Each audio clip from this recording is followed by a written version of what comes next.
வணக்கம் பானு. சேலம் மாவட்டம் எடப்பாடி பேருந்து நிலையம் அருகே எடப்பாடி காவல் நிலையம் செயல்பட்டு வருகிறது.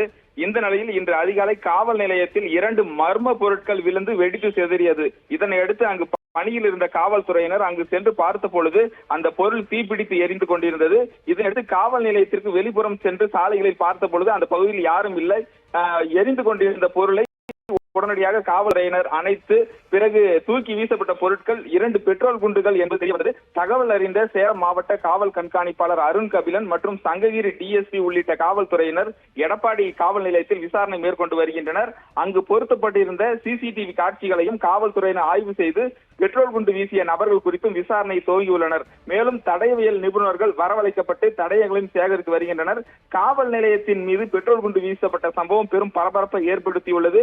குற்ற செயலில் ஈடுபட்ட நபர்கள் மீது எடப்பாடி காவல் நிலையத்தில் தற்பொழுது தொடர்ந்து வழக்கு பதிவு செய்து கொண்டிருப்பதால் குற்றவாளிகள் யாரேனும் இது போன்ற சம்பவத்தில் ஈடுபட்டார்களா அல்லது வேறு ஏதேனும் காரணம் உள்ளதா என்பது குறித்தும் சேலம் மாவட்ட காவல் கண்காணிப்பாளர் அருண் கபிலன் தலைமையிலான காவல்துறையினர் தற்பொழுது விசாரணையை துவங்கியுள்ளனர். இந்த பெட்ரோல் குண்டு வீசப்பட்ட சம்பவம் எடப்பாடி நகரம் முழுவதும் பெரும் பரபரப்பை ஏற்படுத்தியுள்ளது. பானு.